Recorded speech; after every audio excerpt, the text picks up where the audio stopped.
Hello viewers, welcome to EE online series. So in this class we are going to be looking at Kirchoff's laws.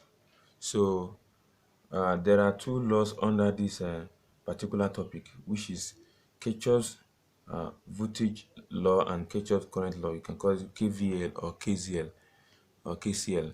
So these laws was developed by a German physicist a long time ago. So his name is Gustav Kirchhoff. So and it's a very important laws. So when it comes to calculating and solving problems under electric circuit and circuit analysis generally. The laws are the most important fundamental circuit laws for analyzing and calculating electric circuit after Ohm's law. So that is all about the two laws. So before we continue, we are going to take one of these. We'll be able to take one of the laws in this class. So the one we are going to be looking at is first is KVL. Let's just write it in full. Kirchhoff's voltage law. That is what we're going to be looking at first.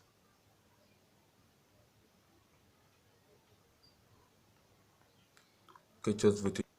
So this is the law we are going to be taking first. So, but before we continue, let's quickly take a look at something that is very important. So when we're talking of Kirchhoff's law, we apply them in circuits, and when we are talking of circuits, so we want to look at what we call uh, closed loop circuit. Closed loop circuit. Closed loop circuit.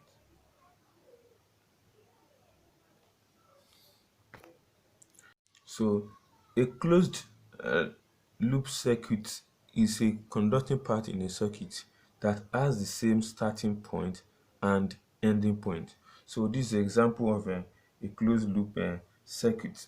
So let's say, for example, this is the direction of current in this circuit, and this is the starting point of this current. So we notice that the current flows through A, B, C, D, and C, and D. So they have the same starting point and the same ending point. Or it can also be regarded as when a current flowing through a circuit from any point returns the current to the same starting point. So that is where we have what we call a closed loop circuit. So we can give all these things their polarities. Let's say this one is R1, R2, and R3.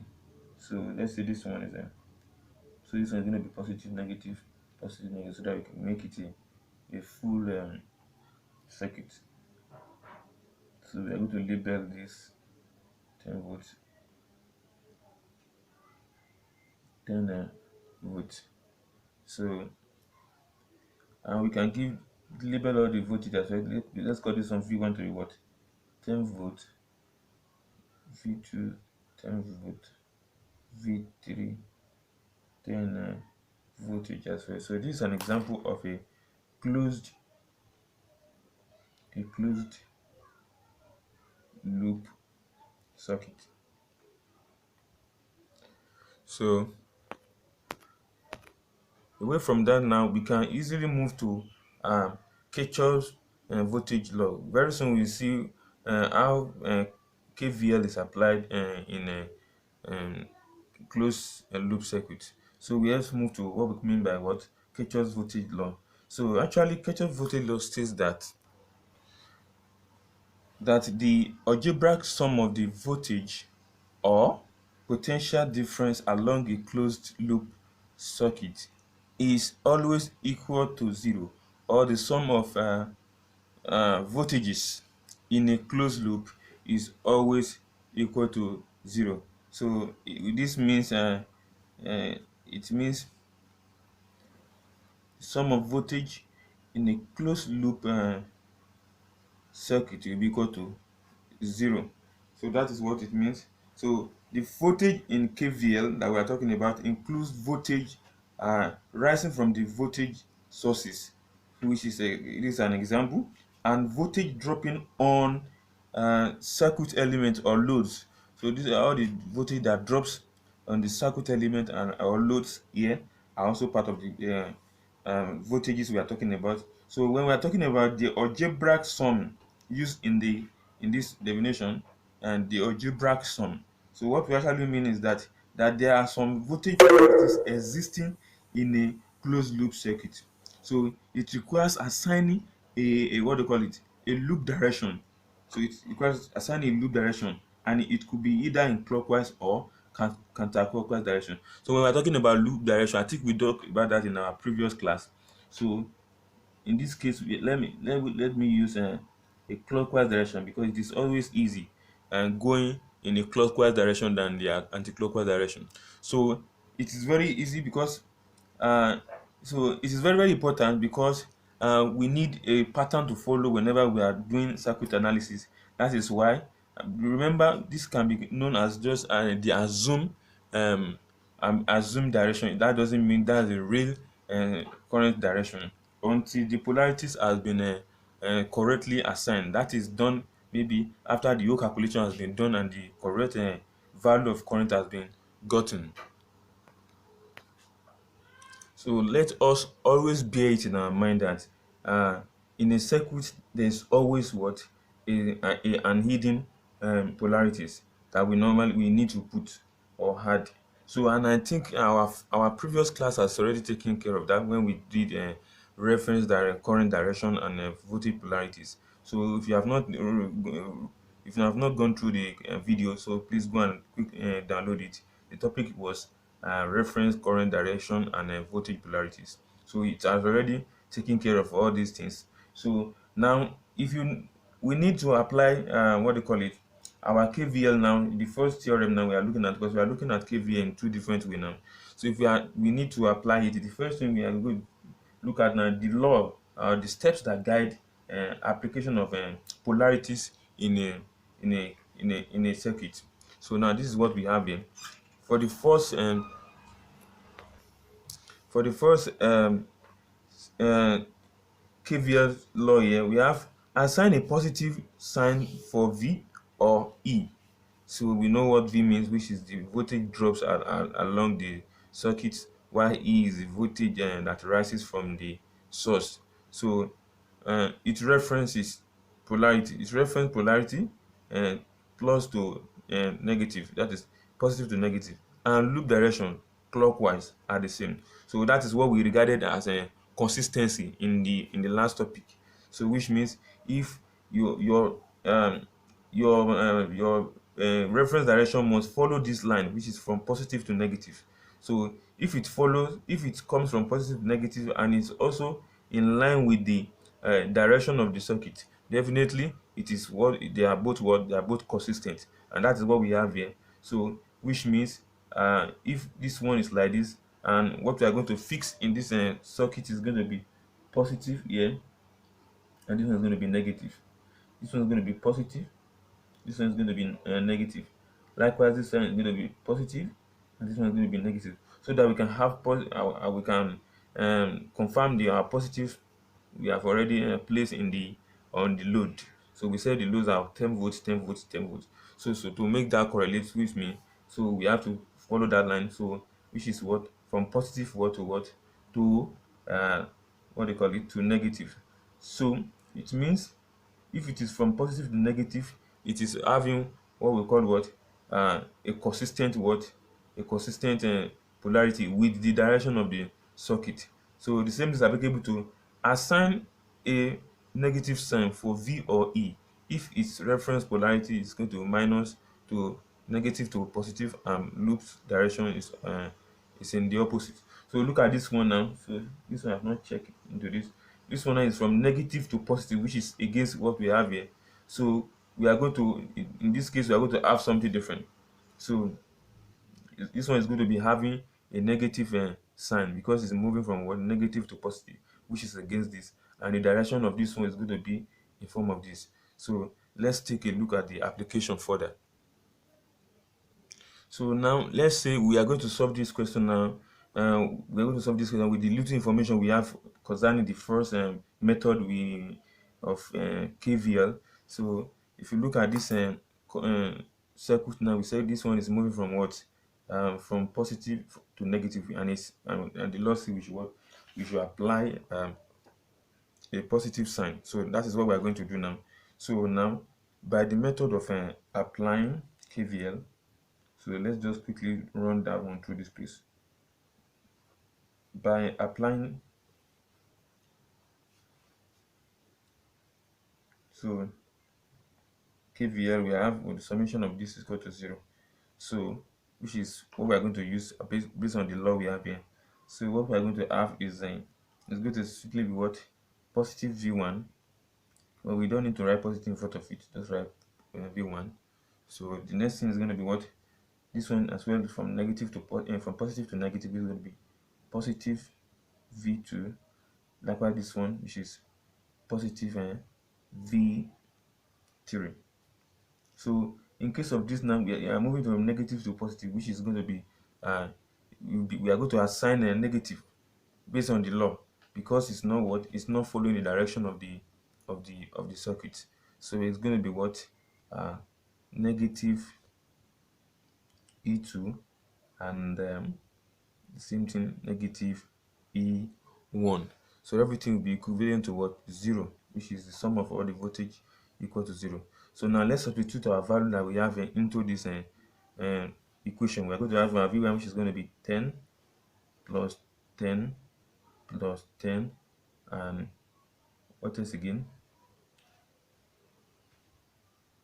Minus 10 minus 10. Yeah, okay. Oops. This is supposed to be 20 volts. I'm sorry. So we're going to change this one to 20 volt, which is going to be equal to 0. So the question was not tested from the beginning. I'm sorry for that. So now what we're going to have now, we are going to add all this one together. We're going to have 10 plus 10 plus 10. This is all this together is going to be 30 volts minus 10 minus 20 is going to be minus 20 volts. So everything will be equal to 0. So which actually satisfied so if okay, sorry, it's going to be 30. I'm sorry, 30. So this means that KVL is certified. KVL is certified. So that is that on the verification of the Kirchoff's voltage law, method 1. So let's take a look at the second method.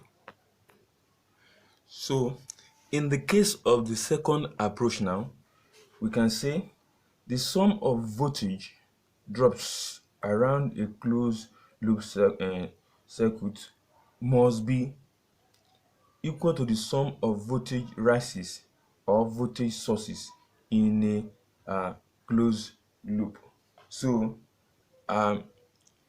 which from the previous one we were doing, we say the sum of voltage rises or drops is equal to 0. But in this case, we say the sum of voltage that rises and that drops along the circuit, and the one that rises in the source of the circuit, they are equal to each other. So that is, we are going to have summation of V equal to summation of E. So that is the understanding of it. And in this case as well, it is very necessary that we should apply our method of assigning polarity. So how do we assign polarity in this case? So this is the second part. This is how we assign polarities. So in KVL second law, second method, so assign a positive sign for V if its reference polarity and loop direction are the same, just like the previous one. Assign a negative sign for V if its reference direction and loop direction are opposite. So the same as the first one. Assign a negative sign for E if its reference polarity and loop direction are the same. So which is what we talk about in the first one we first did. We should learn to uh, assign um, assign negative if they are what, if the direction is also in what, in negative side. We should what, assign negative sign to the to our E, so to our E. So that is what we have taken care of. So we are starting from E here. So definitely we are going to assign E for the value of our E, which is minus. This one is going to be -10. This is going to be -2, just like the way we execute it from this place. So that is we daily follow the rules. Which and the second part is that we should assign positive for E if its polarity and loop and the same and direction are opposite. So what if this direction is like this counterclockwise, or what if it's from negative positive to negative? So we are not, this our value of E will not going to be negative. In that case it will be +10 and +20. So that is all about the rules of assigning, the method of assigning um, polarities in this second method. So, and we can take a look at some sketch here to use as an example. So let's take a look at this diagram. So excuse me, let's take a look at this diagram. This is what we have here. We have a simple closed loop circuit here. So with 100 ohms in three elements. So we have voltage of 10 10 10 around everything. So now let's use the second method to see what we can get here. If we look at this one now, so the we see our, what do you call it, our source here is having what, from negative to positive. Definitely automatically our 30 here is going to be uh -30. That will be our value of our source. So from the rest we are going to follow the normal process, which is what, so go, we already know that the first thing we do is what, is to apply direction. That's what we have done. And now we are going to do what, we are going to follow the steps, which is from positive to negative. Definitely we are going to have our summation of V to be equal to um, 0. That is what we said, which is going to be 10, +10 plus +10 plus another +10. So which is equal to, which is equal to 0. And summation of our E is going to be um, negative. So from negative to this one and the same direction. So it's going to be negative 30 voltage. So if we are going to find the sum of everything together, we are going to have a which is 10 plus 10, 10 plus 10 plus 10 minus 30 is going to be 0. That's the sum of E. So now our summation of E now is going to be 30 minus 30 is going to be 0. Mind be, so let's take a look. Let's make sure. Let's follow this. This one is summation of a V, and which is summation of the force. This is the voltage that drops along the circuit, while this one is the voltage that rises from the source. So we are now going to mix it up. So we are going to have our voltage that drop along the circuit, now, which is V to be 30. So summation uh, which is equal to the one that rises, which is equal to what, 30. So I hope that is well taken. So now our summation of E now, our summation of E now is going to be 30. So which means is equal to what? Summation of V. So which means the KVL is satisfied in this case as well. It's certified in this case as well. So please subscribe to our video and watch our subsequent videos, because we are going to solve more examples, work the examples on KVL and as well as KCL. So thanks for watching. Bye bye.